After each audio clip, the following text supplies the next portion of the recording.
The Seahawks blew a 2-score lead late, falling 17-16 to the Rams and slipping to 6-4 in the process. Mike and I weren't the only ones frustrated by the loss, as evidenced by the slew of questions and comments we received after the game. In an effort to make sense of it all, we're bringing you a special Mailbag episode. Let's light them up.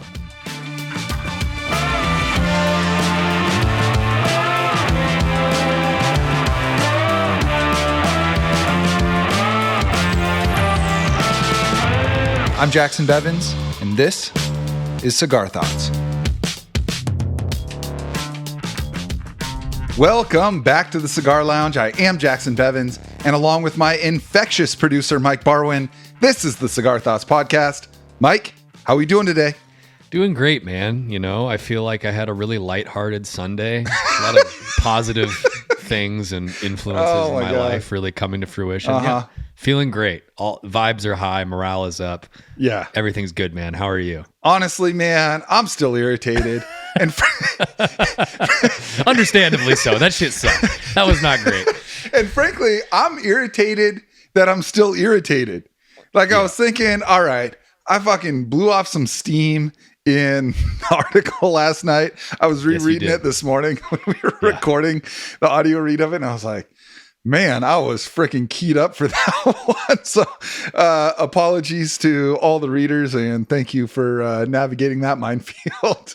But I did think I would be feeling better about the loss today, you know, after sleeping on it, being like, all right, whatever. These things happen. But I'm not. I'm still frustrated, man. I think I'm more frustrated by this 1-point loss than I am about any of the others this season, including the blowout in Baltimore. Yeah.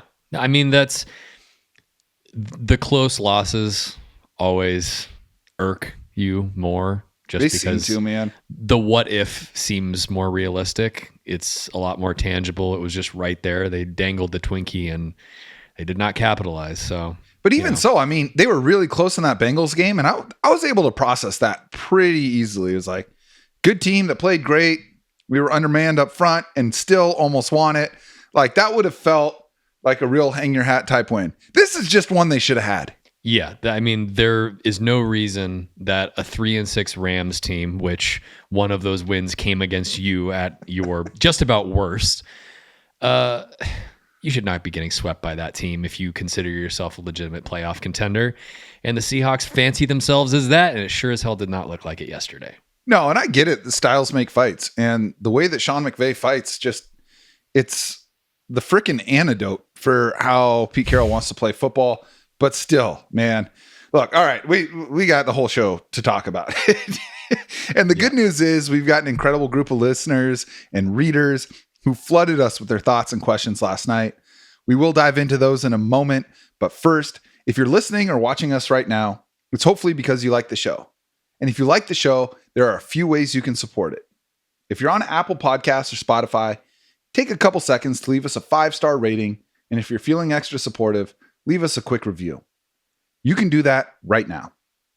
You can also subscribe to our YouTube channel, where you'll find full video episodes, entertaining clips, and the audio reads of every Cigar Thoughts article after each game this season. We are also thrilled to announce our awesome new partnership with Westland Distillery in Seattle. If you're watching on YouTube, you'll catch me enjoying a glass of their flagship American single malt. Got it right here, locked and loaded, official whiskey of the Seattle Kraken. And I mean, look, man, needless to say, I'm stoked to be working with them. And one of the reasons I love their whiskey so much is that they're excellent pairings with a good cigar. And speaking of, we do have our own special release of cigars that you can purchase at a terrific price as a listener of the show. In fact, I'm smoking one of them right now. And as many of you know, we partnered with one of the most prestigious cigar manufacturers in the world to release these official Cigar Thoughts cigars, which you can order directly from cigarthoughtsnfl.com. Just follow the link to get these easy-to-smoke stogies rolled with 13-year aged premium Dominican tobacco leaf, or hit us up on Twitter or Instagram, and we'll send you the details directly. As we've mentioned before, a box of 10 stogies with this particular blend would normally go for between $350 to $400, but our partnership allows you to get your own bundle of 10 for just $169, which is less than half of MSRP. And the cigars, they come with a Bovita humidification pack and a Mylar storage bag to make sure they stay fresh whether you have a humidor or not. All right, Mike. Before we get to the questions, tell me your feelings about this team and that game now that you've had a night to sleep on it. I know. Yeah. I mean, like, okay, 6-4.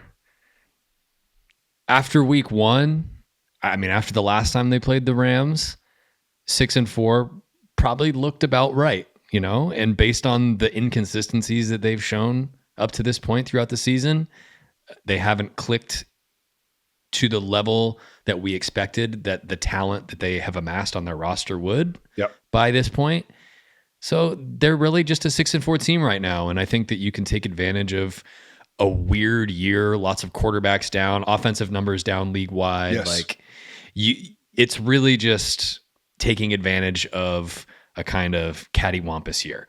But they don't really look like they're poised to take advantage to the degree that you would like them to be able to. And look, man, we talk all the time about how each NFL season is a bunch of mini seasons within it.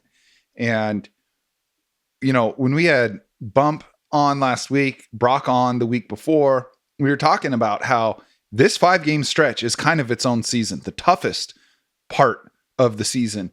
And it would have been really helpful if they had started off with a win. But I mean, you know, we watched that first game together, and if I had offered you 6-4 after that game, would you have taken it or held out for something better? I would take 6-4 after the shit fest that we watched in week 1. You know, like there's before the season, I think that you would have really hoped for 7-3, which it sure looked like they were about to achieve for the majority of the game yesterday. And then things quickly deteriorated. Yeah. Well, we definitely weren't alone after what feels like an eminently avoidable loss. Now, you did the Lord's work and rounded up some of the inquiries we got. And real quick, thank you to everyone who submitted. I'd love to get to all of them today, but that would probably take about 5 hours. So, Mike, where should we begin? We got a lot of responses. We got a lot of questions. We also got some statements as well. Not just, you know, what questions do you have about here. The Seahawks? Hey, fucking suck. All right. Yes, exactly. Thank you for your question. There were a lot of questions that were similar, along the same lines, clustered together. Well, I think you were telling me we got like 50 or 60 questions that came in after the game last night. And to be clear, I don't know what ones Mike's asking. I haven't seen most of these. So this is going to be answering off the cuff in real time. So why don't you kick us off? All right. Well, the first statement to introduce the first round of questions is a simple one. And that statement is Drew Lock. So we had a lot of questions, the first of which from Grant Driver. Grant asks, can we shut the Drew Lock stands up now? Drew Lock took his first truly meaningful extended number of snaps of the season after leading one drive in New York. Yep. And it did not go as well this time around, Jackson. What are your thoughts on the Geno Drew Lock discourse at this moment in time? Well, first of all, shout out Grant. I actually know Grant Driver. He's a great guy. Make sure you're following him on Twitter. Play golf with him, and I appreciate him chiming in. Here's the thing. We've talked about Drew Lock on this show, and I'd like to think that if the Seahawks were without Geno for a random month in the season, that he could go 2-2. If they're without Geno for the next month, and I haven't heard for this month, this month is a different story. Totally. And I haven't heard how bad Geno's elbow is, if he has a chance to play on such short rest or not, but it was not encouraging. And look, if you've been reading my stuff or listening to the show, you know I'm frustrated by the bench Geno discourse. I think that it's so much easier to say do something different without like actually giving a better alternative. And I felt like, well, Geno's struggling, so let's just get someone different in there and see what happens. This is what happens. Drew Lock is a backup for a reason. He had every chance to win this job after the team traded Russell Wilson. In fact, many people considered him the favorite to win that job, and he didn't. And it's not because he's bad. I think he's probably fine as far as backups go. But he didn't win it because Geno is a lot better. And it was so evident even when Geno came back in with the hurt elbow and immediately led them down the field. And if they had more time or if they had more timeouts, I 100% believe they would have scored there. So yeah, we can put it to rest. And I do want to say though, I think there's a difference between wanting to bench Geno Smith for Drew Lock and saying Geno Smith is maybe not the guy moving forward after this year. I think there's some credence to that. I think you always have to reevaluate who your starting quarterback is. And there's flexibility in the contract that Seattle can explore other options after the season. But right now, I feel perfectly fine with Geno Smith as the quarterback of this team. And yes, this conversation between him and Drew Lock is done. Unless Lock goes out there and lights up the 49ers or is even competitive against the 49ers, all right, maybe we can revisit it, but hopefully it's Geno in there. Yeah, I think that we got to give Geno his flowers for coming back into the game like a goddamn superhero on that final drive. He did. And I mean, I'm sure we'll talk a lot about the coaching and all that stuff, but just the top-down decision-making in terms of at the end of the first half as well, where they voluntarily relinquished the opportunity for points. We've had lots of conversations about Geno and about DK Metcalf. Mm-hmm. And those guys always seem to come through and are at their best. Their connection is at its apex in 2 minutes. Yep. When they're moving the ball down the field, yes. When they're on the offensive, when they have the defense on their heels. And it was great to, for the second week in a row, see that on the game-deciding drive at the end. It's a real shame that Jason Myers couldn't put that ball through the uprights, because what a monstrous drive from Geno coming in after sitting out for the previous 3. Yeah, absolutely, man. I think that Geno is probably somewhere in the range of 10th to 13th best quarterbacks in the NFL. And that is really difficult to improve on. I know it feels like, oh, well, there's an entire third of the league that is maybe better than Geno. Let's try and get someone like that. We're talking about 9 to 12 dudes on earth that are better than Geno Smith at playing quarterback in the NFL. It's not, we're not just talking about like, oh, he's, let's say 12th out of 32.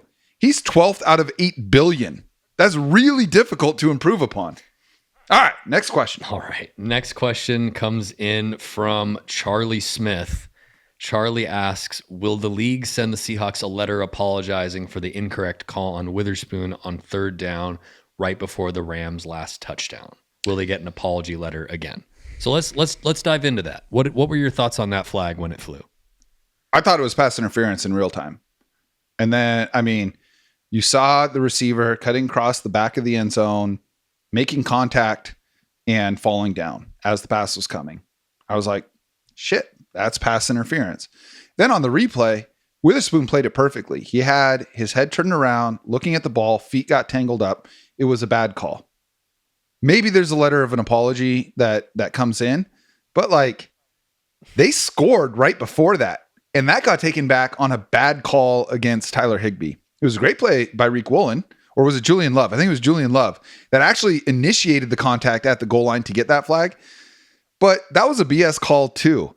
The refs were way, way, way too involved in this game.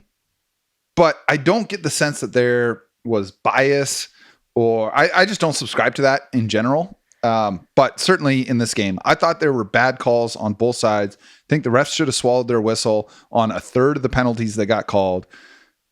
Yeah, the Witherspoon one was wrong. So is the Higbee one right before it. I just think that Witherspoon call was the game is the game moment. Like that's just going to get called. That flag is going to fly. The one that was what I believed in the moment to be the end of the game was the illegal hands to the face on Reek Woolen. Yep. That was 100% the right call. Yep.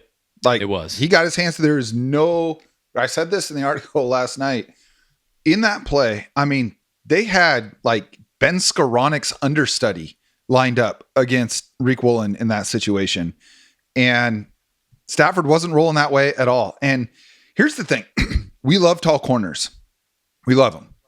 But there is additional risk to having a 6'4" corner, and that is his hands are higher than most other corners.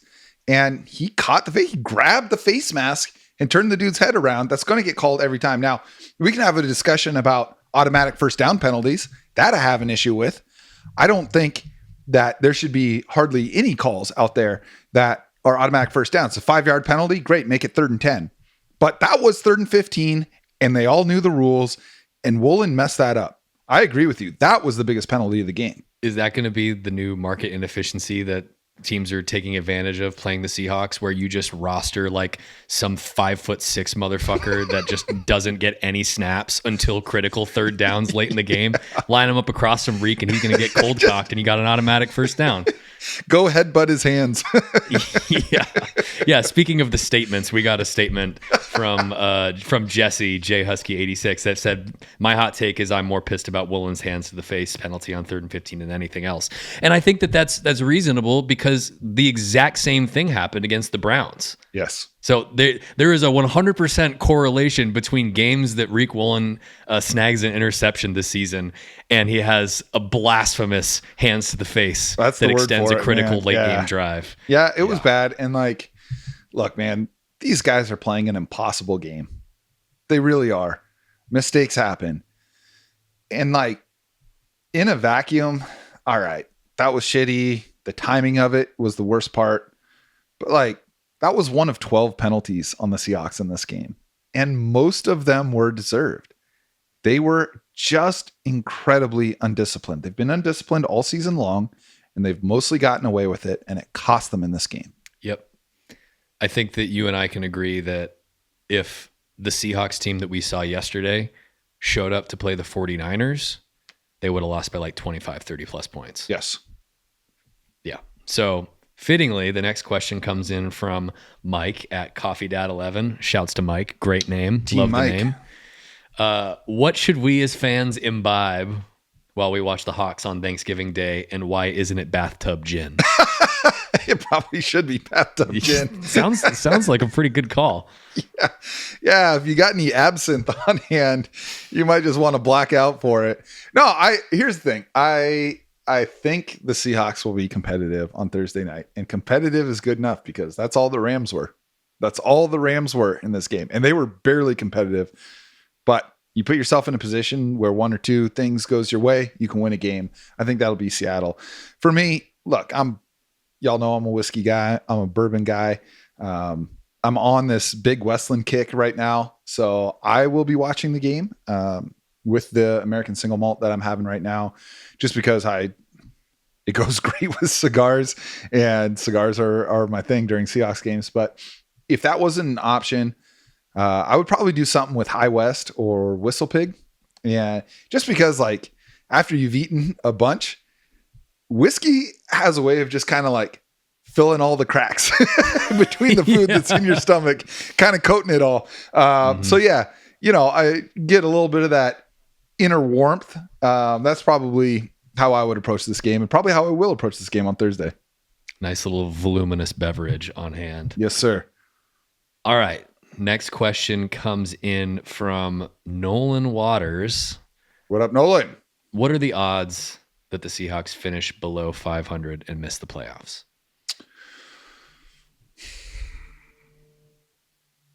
They would probably have to finish below 500 to miss the playoffs, because all of the teams that are on the outside looking in are 4-6 or worse. So I do think there's an overlap. I mean, there's a chance they go 9-8 and still miss the playoffs. Thanks to the Lions, that didn't happen last year, but it would have. So I think that's a possibility. 30%. I think you play the rest of the season out 100 times, 30 of them, Seattle misses the playoffs. Had they won yesterday, they could lose the next 4 games and be okay. Now they got to win one of them and probably 2, because 10 wins, you're in for sure. 9 wins, I'd say you got like a 75% chance of getting in. And look, that means going 3-5 the rest of the way, 3-4 the rest of the way, 3-4. Yeah, Seattle can absolutely do that. I'll be surprised if Seahawks miss the playoffs. And that has as much to do with the rest of the NFC. I think Seattle, they've got the 5th best record in the NFC out of 16 teams right now.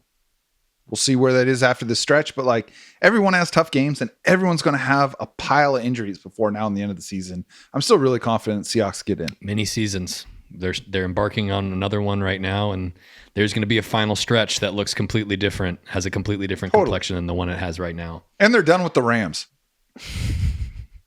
What, you're not looking forward? You're not basking in the glow of another Rams Seahawks Sunday right now? I am Just not. Amazing positive experience for all. Speaking of, question comes in from CT Haller 1. Witherspoon, DK, Charles Cross, and 2 firsts for Sean McVay. You pulling the trigger on that? It's ugly, dude. It's always ugly. No matter who is taking the field, those games are a slog. They are. Sean McVay has a lot to do with that. He does. There aren't a lot of coaches I would rather have than Pete Carroll. It's a pretty short list. We've actually done this list in real time with Greg Rosenthal a couple of times, and I had him down at like 13, 14, 2 years ago. Last year, I think I moved him back up to like 7 or 8. That's probably still where it's at, because the number of coaches I would rather have Monday through Saturday over Pete Carroll is probably 0. Number of coaches I would rather have on Sunday, it's a short list, maybe half a dozen. Sean McVay is one of them. I wouldn't trade all of our best players to get him, though, because Sean McVay is winning, but he has Matt Stafford and he has Aaron Donald. And like, those two are the reason the Rams won. You know, when they didn't have Matt Stafford last year, Seattle swept them. But every time that they've had Matt Stafford or Jared Goff or John Wolford, they've beaten the Seahawks. God. So, yeah, I mean, if I could swap Pete for McVay, I would think really hard about that straight up. But I wouldn't add anything to the deal. Sure. The Aaron Donald thing is ridiculous. Like, what? There were all those whispers about him retiring after that Super Bowl and McVay potentially trying to get one of those commentator jobs. Like, come on, guys. What else is there to achieve? Like, what else is on the table for you to? What else is there to gain? Totally. We get like now. Joe Judge in there. Yeah. That would have been great. Come on. Really, that's a franchise that needs some discipline. So come on. They need the Belichick who better to pull from than the Belichick tree? Exactly. They have a great history of that sort of thing. Next question from Chris Free. Why can't we stop screens? And I will add in a caveat to that as well. Why can we now run screens? Okay. I'm actually glad someone asked about the screens, because yes, right now, the way that the NFL defense has evolved, we're seeing offense down across the league. Right? Like, very few quarterbacks out there that have been around for a while are having career seasons. And every year you see 10, 12 quarterbacks have the best season of their career. That's not happening this year. And a big part of it is because defenses are now prioritizing taking away the explosive play and making you get first down after first down after first down. Well, there's 2 ways to beat that 2 high safety shell defense that everyone's playing right now. That's by running the ball well and screenplays. And the way that Seattle plays their defense, especially in the middle of the field, the 2 best ways to beat it are screenplays and crossing routes. And that's like the McVay offense, is screenplays and crossing routes. And when you have a guy with top 5 arm talent in the world, like they do in Matthew Stafford, he's going to hit all of those windows, because that's what it requires. Seattle's defense is forcing you to hit small windows. And if you can do it, you can beat them. That's why Phillip Rivers was really successful against them. Tom Brady was super successful against them, because they can hit those 10, 15. Brock Purdy has been super successful against them because they really excel in that part of the field. But because Seattle is so willing to drop players into coverage, linebackers and edge rushers into coverage, what happens is you've created this little bubble that allows all of the offensive linemen to coagulate on a screen pass. And the guys that are rushing. Like, they are 100% get to the quarterback. Seattle's been great at getting to the quarterback this year. It's been really refreshing. The antidote to that is to dump a screen pass over the top. And it comes down to discipline from the offensive linemen to not get too far downfield. So I would say the reason screen passes are so effective against Seattle is because that is just the way the Seahawks play defense. Now, the fact that Seattle can successfully run screenplays now is like amazing, because frankly, it's one of the most effective plays in modern NFL. And it comes back to discipline. Seattle has been so undisciplined in so many ways for so long. You know, I had a comment in my article. Someone commented and saying, you know, I had made the case that the amount of penalties that Seattle commits year over year is always near the top of the league. And I said that's reflective of coaching. And this commenter pushed back on that, and I appreciate that, saying, you know, how can you say it's because of coaching and not just because they have a bunch of young players? Well, because they haven't always had just a bunch of young players. They've been committing a lot of penalties, regardless of who's on the roster. And look, that's, you play for Pete Carroll. He wants you playing on the edge, and most of the time the juice is worth the squeeze. I know I'm getting off track talking about penalties, but it comes back to discipline. And the one area that I think Seattle has shown a lot better discipline in is these offensive linemen realizing, hey, you got to take an extra beat. If you're running a screenplay, you do not need to get to the second level right away. You got to wait. And they've done a great job of doing that. I also think Jacson Smith and Jigba helps a lot. His ability to create space within a couple yards of the line of scrimmage, it doesn't seem like much. It seems like it's an easy skill. It's not. He's good enough at threatening downfield, and we saw that with his awesome 32-yard catch earlier in the game. Yep. That you now have to respect that.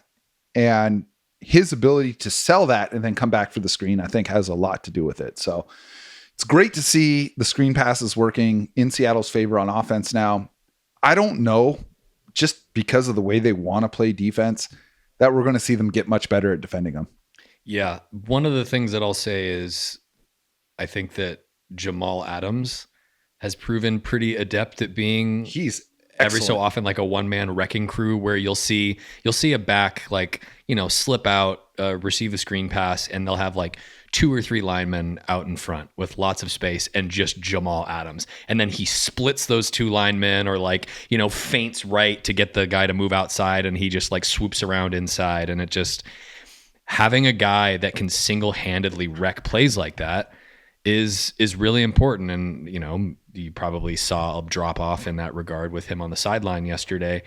On another note, how tired of the Seahawks-Rams rivalry must Bobby Wagner be? That dude has been getting ravaged on those shallow crossers for years. He hasn't won a game in that back and forth since the fucking MySpace era. It's ridiculous.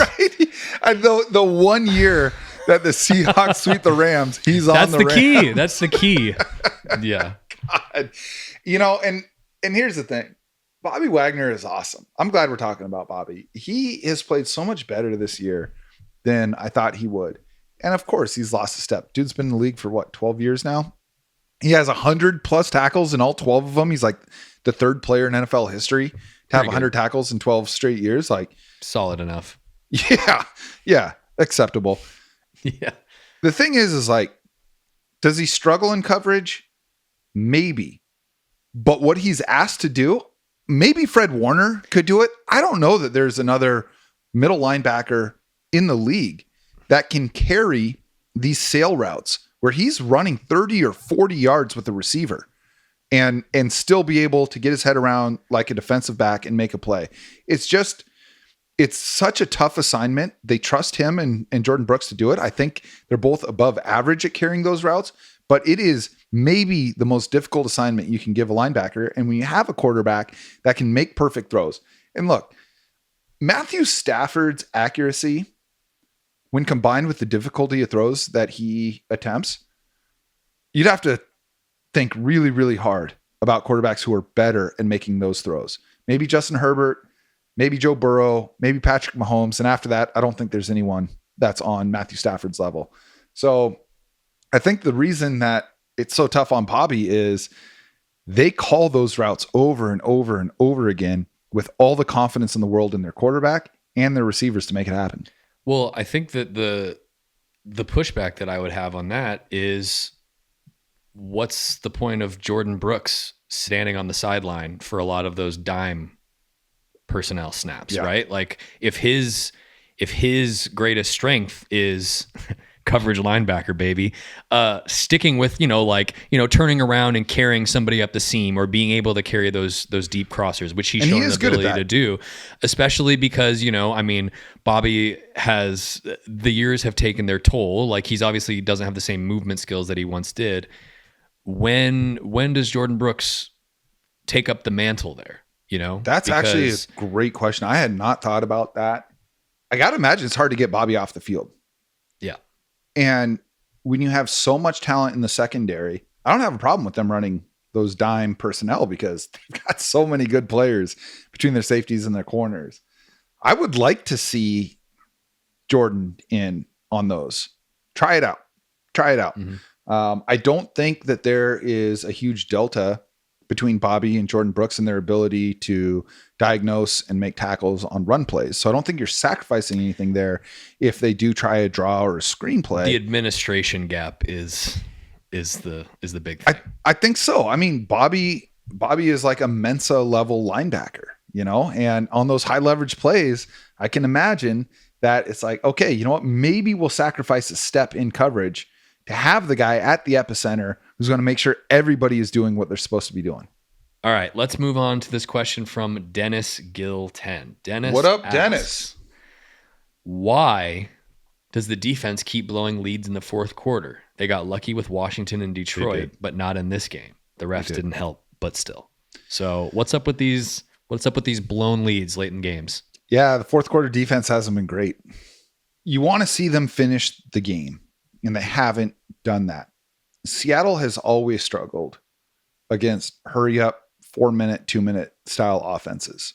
And most defenses do, right? Like, offensive efficiency goes way up in hurry up situations when teams are no longer trying to set up counter punches like they do early in the game. I think Seattle defends scripted plays really well. I think they are really good at diagnosing and attacking most of the plays that they see, but they have really struggled in stopping the passing attack late in games.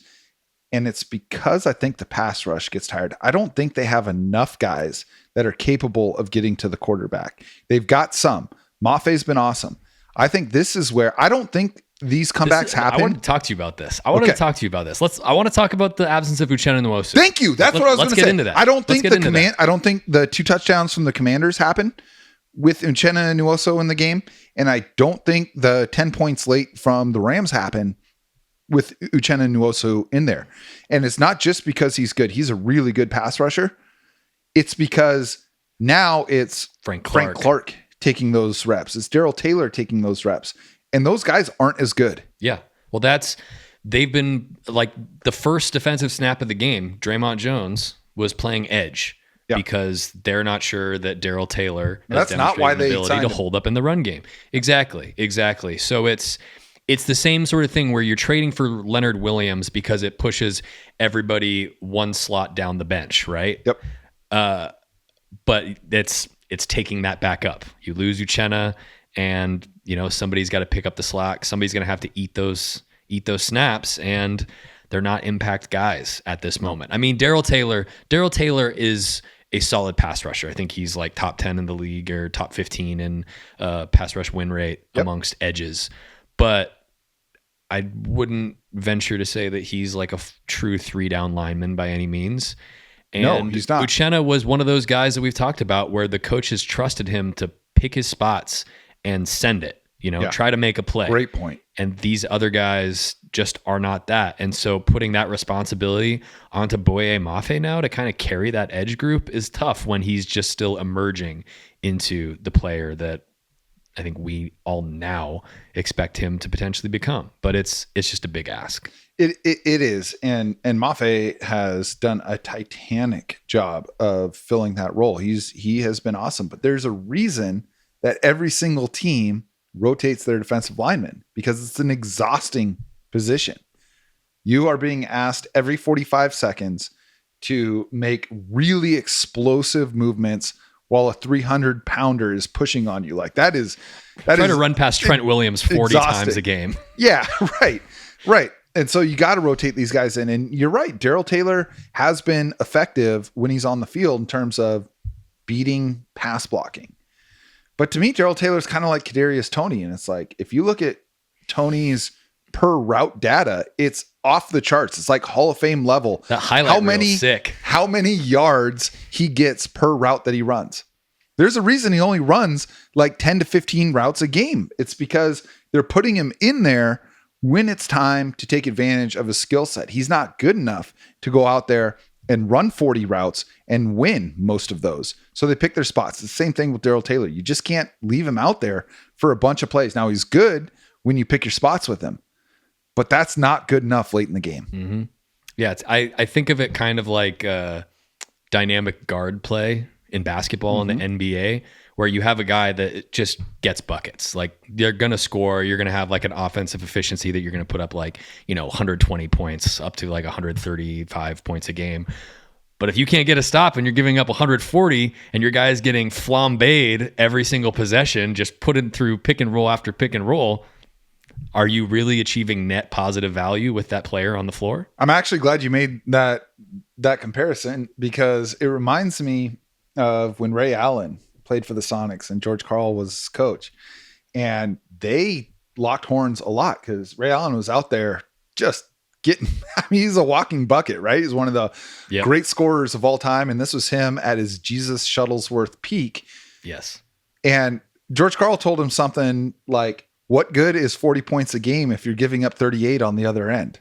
Right? Like that's not What's that that plus big minus of a looking net, like, man? Let's see it. Not that big of a net positive. And yeah, I think that's a very astute observation. It's like, but here's the thing. That's 90% of NFL players, maybe more, is that they're really good at one or two things. That's what gets them to the league. But there's so few Myles Garretts and Aaron Donalds and Watts brothers out there. There's only so many Bosas on this planet where it's like, yeah, leave him out there. And Max Crosby can play 98% of the snaps and just wreck games. Those dudes get paid $25 million a year for a reason, because they're fucking unicorns. But everybody else has to fill a role. And Seattle just doesn't have enough of those guys on the edge without Nwosu. Yeah, no, that's the whole reason that, the composition of each position group matters so much, because you're mixing and matching, scrapbooking together these different skill sets to paint the picture that you're trying to achieve. And I just think Uchenna Nwosu might have been the rug that tied the whole room together. Yeah. So it's unfortunate. A great Lebowski reference. Yeah. Let's move on here. We were talking about the defense diminishing in efficiency and effectiveness late in games. Let's switch over to the offense. We got a lot of questions about Shane Waldron. Mm-hmm. So let's start with loyal listener, My Broken Butt. Yeah, what up, Broken Butt? Welcome back. Why is Shane Waldron so creative for 2-ish drives, and then as soon as quarter number 2 hits, his brain is hit by an alien boring ray and he forgets how to call an NFL offense? What's the deal with Shane Waldron? Okay. Really glad that My Broken Butt chimed in here, because we are so blessed. I have been thinking a lot about Shane Waldron, and you can look around the league, and I'd rather have Shane Waldron than at least half of the play callers out there. I think that the league has realized he has some limitations, and I don't know if that's because he runs out of new plays over the course of a game, or if it's because he just falls into a groove. Like, how when you're playing Madden or like the old NCAA football, like shout out NCAA football 2014, greatest video game of all time. It's like you try all your different plays in the playbook, but you've got 3 or 4 plays that are going to work. And when it's 3rd and 7, you're calling this play because you're going to get it. Mm-hmm. And I wonder if there's some of that going on with Shane Waldron. One thing, and maybe Mike, you can shed some light on this. I have always struggled to understand the difference in effectiveness between scripted plays and what happens after. The number is 15 that you always hear. Most offensive coordinators script out their first 15 plays. Well, that's on average going to be 3 drives. Why not make that 25 plays? Why not make that 30 plays? I honestly don't understand. Yeah, well, the true skill set of a great coordinator or great play caller is leveraging the data collection that is an NFL game, the first half of an NFL game, and then weaponizing it to take out your opponent's legs afterwards. And we've talked about how we're so confident in Shane Waldron scripting these plays. It's also like an any given day sort of thing. Like sometimes something that you game plan that you thought was going to be effective against opponent just isn't working. Right. So how are you going to pivot? We talked so much about the importance of counterpunching. It looked like we thought that everything that we had saw from Shane Waldron last year, that he had an ability to counterpunch effectively. This season, that has not been the case. It hasn't. And I mean, they just kind of fizzle out. And then it comes down to, like we talked about, like Geno and DK playing hero ball at the end of games, and then Lockett, of course, because he is timeless and just still manages to fall down like the beautiful infant that he is in the soft spot of every zone known to man. But the identity crisis of not knowing if you're like an 11 personnel team or a 12 and 13 personnel team is tough as well. Yeah. Yeah. That's actually a great point, because when Shane Waldron was cooking last year, it was lots of 12 and 13 personnel. And that's really hard to say, you know what? I'd rather have Will Dissly out there than Jacson Smith and Jigba. Like, there is a tension in that offensive identity because they drafted JSN. He has forced his way onto the field. And because DK Metcalf and Tyler Lockett are there, and because Seattle will always be a bottom 10 team in terms of pace of play, there just aren't enough targets to go around for him to produce like Puka Nacua or Jordan Addison or Tank Dell, some of these other rookie receivers that are putting up really big numbers. I don't necessarily think it's because those guys are so much better than JSN. It's the target competition for those guys isn't anything like what JSN has to deal with. Tyler Lockett and DK Metcalf earn 20 targets a game consistently. That's over 50% target share. There are so few teams that do that. And so it's like the thing that makes Shane Waldron, I think, really effective is his ability to weaponize his tight ends. And we're seeing fewer multiple tight end sets because you've got 2 good running backs and you've got 3 good receivers. So I think that might be the closest thing to an answer we have, is that he is learning how to integrate a third receiver in a way that he didn't really have to do in Seattle before. Well, the other part of it is the first season that he was here was the last Russell Wilson season. And I think that we have settled on the conclusion that when you have Russell Wilson as your quarterback, you kind of got to run the Russell Wilson offense. That's it. So last year was the first time that he got to really implement his vision and see it play out over a full season. And a lot of the time when they were running like the heavier personnels with the tight ends on the field, it felt like they just spammed those naked bootlegs like over and over. And it was just free yards all the time. Like you were just getting Colby Parkinson out in space and it was just 15 yards automatic. Boom. First down. Awesome. Drive extender. That has not been the case here. Like you've seen Geno take free rushers on those when he's peeling out and trying to boot out. Another thing that I think is really tough is, the disciplinary issues that we've seen, like the penalties and just not being able to stay on schedule. Yesterday on their second drive, on Seattle's second drive, when they went 15 plays for 62 yards. Jeez, that's gross. And they ended up with a field goal. There was that play to Jake Bobo where it was like an illegal motion or something. So instead of like a 5 or 6 yard gain, you have 2nd and 5. It ends up being 1st and 15. Yep. Immediately after that, delay of game, 1st and 20. Drive's basically over. You're not gonna score a touchdown. It feels like for so many years the defense was one drive extending penalty away. Like if you get to 3rd down, you have to get off the field. Otherwise, you're just going to give up like 10 more plays and a touchdown. Yes.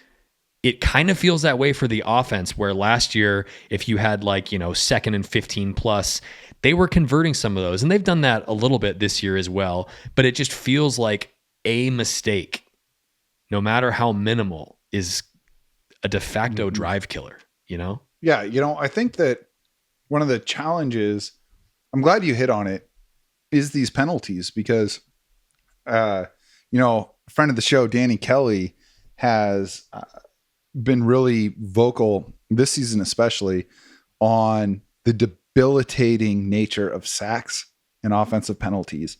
And basically your chances of scoring if you give up a sack or like a hold cut in half.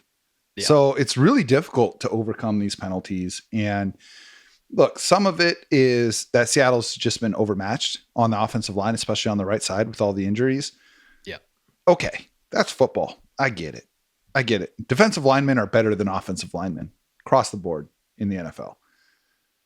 But the procedural stuff, not having enough guys on the line of scrimmage, having 2 guys in motion when the snap starts, that stuff is really, really tough because that's the really avoidable stuff. And very few offensive coordinators are good at 1st and 15, are good at 2nd and 12. And Seattle has just been in those situations way too much.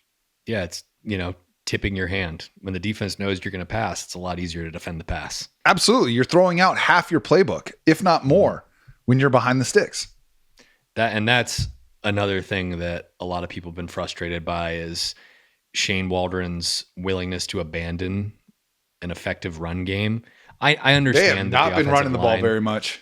They haven't been doing it that much, and it doesn't seem like they're getting as much push as you would like, but it hell of a lot more effective than Drew Lock dropbacks. Well, that's the thing is like yesterday was a perfect game for Pete Carroll football, and it didn't happen. And look, I get it. Ken Walker was hurt. And I don't think you can overstate the value of Ken Walker in a game like that yesterday. I think if Ken Walker doesn't get hurt, Seattle wins that game. But he needs to avoid SoFi like the plague because it was last year in that same game. I know he went down. It's in the same way that there's so few defensive linemen who can play 90+% of the snaps. If you're not Derrick Henry or Saquon Barkley, you're not playing 90% of the snaps on offense either. Running back is an exhausting position, and it's a very dynamic position where you need to have, if you want to stay on the field and be a true 3-down back, you need to be able to do a lot of things really well. And there's very few players who can do all of those things 60 times in a game without having their performance fall off. Zach Charbonnet is not there. Maybe he will get there, but that's not even the expectation. That's like I said, that's 3-4 guys on the planet who can do that. It's no knock on Charbonnet that he can't, or no knock on Walker that he's not that. But when you lose Ken Walker so early in the game, you are now exhausting this rookie running back. And the drop off from those 2 guys, from Walker and Charbonnet to DJ Dallas, is significant. DJ Dallas, I don't know what his longest career run is outside of a fake punt, but it ain't long, and so it is tough. But yesterday was a day for running the football, and they didn't do it, especially with Drew Lock in there. And that was frustrating because even if Drew Lock just came in and handed the ball off every time, that's not what I'm not advocating for that. You got to keep the threat of the pass with your backup quarterback in there. And Drew Lock's not a terrible player, but like clock was on your side, man. It's the fourth quarter and you're up by 2 scores. Like if you're going to go 3 and out, do it with an extra minute 20 coming off the clock. Yep. No doubt. All right. Let's move to the final question. From our great friend Steve over at Seattle Cigar Concierge. Yeah, what up, Steve? Oh man, just like the greatest professional partnership you could ever have. I'm telling y'all, Seattle Cigar Concierge, like I've been in the cigar world for 20 years now. I've never met anyone like this dude. Steve is the man. And Steve asks a burning question. What is the best Cigar Thoughts cigar of all time? Whew. Okay. So a little peek behind the curtain here. I don't know how many people on the planet are more connected to the world of elite cigars than this guy is. And so as a result, the way this kind of partnership works is I get a chance to smoke some really amazing cigars and talk about them in the articles and on the show. And, and it's been great. A lot of you guys listening have reached out to Steve and taken advantage of really an incredible partnership and being able to get cigars that you can't find at a really good price. So I say all of this because I have 5 years of sending amazing cigars. And I would say, okay, like the best cigars I've ever had are the Padron Anniversary Series and some of the Arturo Fuente Opus X series, like those are amazing. I don't typically use them for games though. Those are cigars that demand all of your attention. And I like to save them for when it's just like, hey, I'm just going to smoke this cigar and focus on this cigar. That being said, last year I was in Cabo when the Seahawks clinched the playoffs. They won that game against the Rams. Quandre Diggs had the overtime interception. And then, I was watching Haunted Bobby. I was watching in the sports bar at the resort with a bunch of Lions fans as they pushed the Seahawks into the playoffs by beating the Packers Sunday night. And that night I went out to the beach, brought my laptop, sat on a beach chair and wrote that article.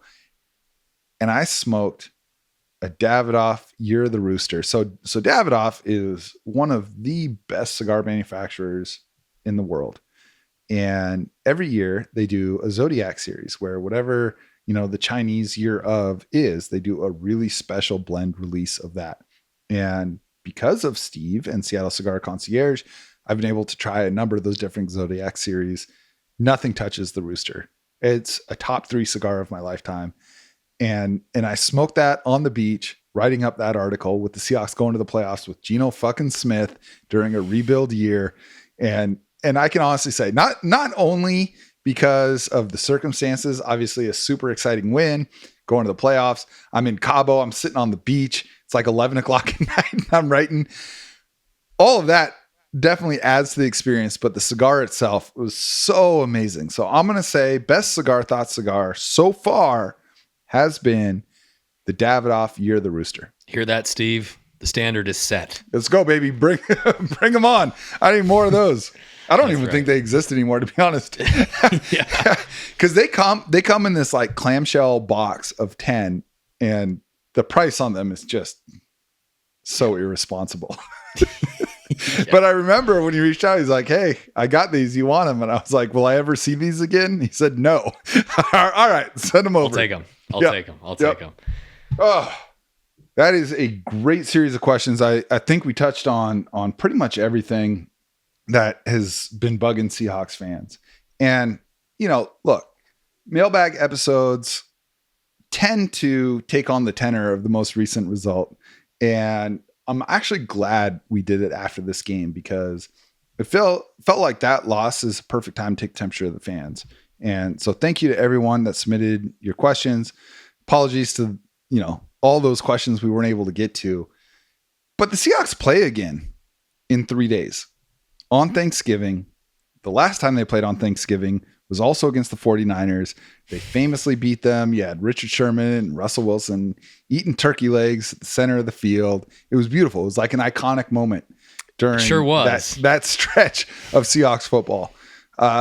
It's going to be real tough for them to be eating turkey at center field on Thursday. That's going to be really, really difficult. So, Mike, I'll throw it to you. You've been great about asking me questions all day. How likely, the Niners, they had that, 5-game stretch. You talk about seasons within seasons. They start off 5-0, blowing everybody out, scoring 30 plus points per game. And then they lost 3 in a row where they only scored 17 each of those 3 games. Now they're back to beating the brakes off everybody. If you play this game 10 times, Mike, and let's assume that Geno Smith is going to play in this game and that Jamal Adams is going to play in this game, how many times of those 10 does Seattle win? Does Abraham Lucas play in this game? Let's say yeah, because it sounds like he might. Probably like 2 or 3. Yeah. Yep. I feel like 3 is optimistic. That's what I'll say. I think the 49ers are the best team in the NFL. Yeah. It was when they played the Jags, it was like, oh, wow. When you get back, you're the best left tackle of this generation, the most physical receiver we've seen in a decade. Oh, yeah, maybe that makes a little bit of a difference. It's crazy. Yeah. Yeah. The 49ers at full strength are, I think you're talking about the Chiefs and the Eagles are the only other 2 teams that are in but there. Even so, dude, the Chiefs don't have a fucking wide receiver. Like they have a good defense now. I'd take the Niners over the Chiefs on a neutral field. I'd take the Niners over the Chiefs on a neutral field. Yep. And the Eagles, the Eagles are still a beast. Don't get me wrong. But like there have been more cracks this year than we saw last year. Totally. Whereas they lost to the Zach Niners, Wilson Jets. You talk about a string of mini seasons within the overarching season. That Niners mini season, outside of that, they have looked untouchable every second that they have stood on the gridiron. Brock Purdy had a perfect passer rating against the Bucs yesterday.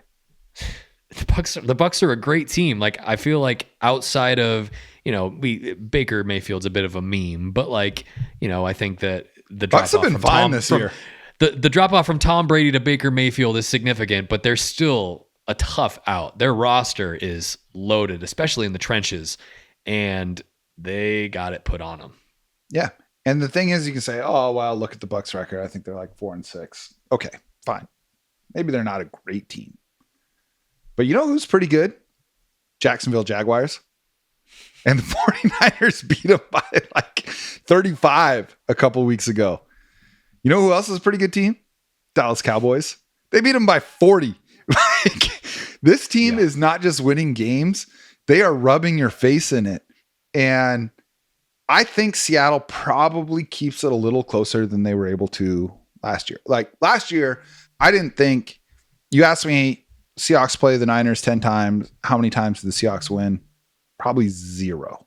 Maybe 1. Maybe 1 with a bunch of injuries going their way or something. But if you could turn injuries off, Seattle's closer to the Niners than they were last year, but they are a tier at least below them. I would say you play this game 10 times because it's in Seattle. Seattle wins 3 of them. But in order to do that, they need Geno Smith. Straight up. They need Jamal Adams. Straight up. They need Abraham Lucas. If you don't think that Drew Lock's going out there and putting up 28? No. First four drives, touchdowns. The scripts works. Oh my God. Dude, Waldron time to prepare, absolutely slicing and dicing down the field. And then they just don't gain a yard the rest of the game. Here's the shitty thing is that the Niners defense is so good, right? But their offense is really, really, really good. Also, they have the best running back on the planet. They have a quarterback who is perfectly suited for what's asked of him. The San Francisco 49ers are the toughest team to tackle in NFL history. Christian McCaffrey, probably the toughest running back to tackle. George Kittle is definitely the toughest tight end to tackle. Deebo Smith might be the toughest wide receiver to tackle. And Brandon Ayuk is better than all of them, except for maybe McCaffrey. So not only do you have to overcome this really good defense that I think is top 5 in the NFL, you have to score so many points against that defense to have a chance. I think if Seattle can get to 24, they have a chance. But it's probably going to take 30. And I have not seen much from this team that tells me they can score 30. This season to date doesn't inspire confidence in that endeavor. But you never know. It's prime time in Seattle. Fuckery abounds in those sorts of scenarios. Weeks. Listen, man, I don't know the exact numbers, but home teams win on Thursdays. They just do. Like when you have a week, say, not that anyone's changing time zones on this, but if you have to travel, that's a day. That is a day of preparation that you lose to your opponent. And when you only have 3 days of preparation and you got to give up one of those, that is why home teams win. So that helps. If this game was in San Francisco, I don't know that there's any chance Seattle wins. Well, you're in luck because you'll see that in 2 short weeks. I know. Right. So yeah, I think if Seattle does win though, it's because they've played really disciplined football. And clean football. I thought that there was a hidden benefit to losing as bad as they did to Baltimore because we saw them come out and play a pretty disciplined game against the Commanders. It is my hope that the pain of losing this game that they should have won. I mean, 16-7 in the fourth quarter, even with Geno Smith hurt, you play that out 10 times, Seattle wins 8-9 of them. They blew that game. And it's my hope that the sting of that forces a attention to detail that has been missing from this team. So it's possible for sure, but I haven't seen what the line is yet. I'd be surprised if it's less than a touchdown. Yeah. No, I'm with you. It's going to take a Herculean effort to pull it off on Thursday, but you never know with this team. And you know what's crazy? If Seattle wins that game, they're in first place. because of course they are. And that almost that's like the perfect Seahawks narrative, honestly, is that they win this game and they're in first place. So well, it could happen. That was the same thing in 2019. Like that Niners team was a juggernaut also. Yep. And then they went into Levi's Stadium on Monday night and they ended up winning that psycho game in overtime. That was with insane. Joe Tessitore losing his mind for the entire 60 minutes, or the entire 70 minutes. So it is possible. And here's the thing, after I freaking vented for 4 hours writing that article last night, at the end of the day, I said everything that Seattle wants to accomplish is still right in front of them. Right? It's uphill, but it's there. You beat the 49ers on Thursday. You control your destiny the rest of the way. And the 49ers got to play all of the same tough teams that Seattle does down the stretch. They haven't played Baltimore yet. So, I mean, there's losses on the Niners schedule for sure. Seattle can handle business. Who knows? Anyway, man, look, super grateful that you went in on this with me. It just felt like it was time to hear from the fans. And as much as I love having all the amazing guests that we do, I really do always appreciate the chance to just chop it up with you. Oh, yeah. Always great to talk shit. And the Seahawks made it really easy to talk shit this weekend. So they did. Really played into your strengths as a co-host. Hey, thanks, Pete. I appreciate all the work you've been putting in. Totally. All right, friends, that's going to do it for today. Thank you to everybody that sent in the questions and the comments. Again, sorry we couldn't get to all of them, but this made for a great show on our end. I hope you guys enjoyed it as much as we did. As always, you can find Mike and I on social media. I am on Twitter at Jacson Bevins. That's Jacson. Mike is on Twitter at Mike Barwin, and the show itself is at Cigar Thoughts. You can catch full video episodes on our YouTube channel at Cigar Thoughts and find the rest of our socials at cigarthoughtsnfl.com. Of course, you can listen to this show and read every article at fieldgoals.com/cigarthoughts. And if you're listening on Spotify or Apple Podcasts and you like the show, drop us a 5-star rating and leave a quick review. It's hard to overstate how much getting that feedback means to us because we put a lot of effort in this. And those of you who don't get a chance to pull the curtain back, Mike works his ass off to make this show look and sound as good as it does. He makes my life very, very easy as a host. So when we get that feedback from y'all, it really does mean a lot. Finally, be sure to check out cigarthoughtsnfl.com to get your exclusive Cigar Thoughts cigars, or hit me up on Twitter and I'll shoot you the deets. And when you buy those cigars, reach out, tell us what you think. Thank you to all of y'all listening for your continued support of the show. We know you've only got so much time for podcasts in your life, and it's an honor to be a part of that for y'all. Please know that by sharing this show on social media and with your friends, you give us the juice to keep making this happen. We'll be back soon, but in the meantime, onwards and upwards, my friends.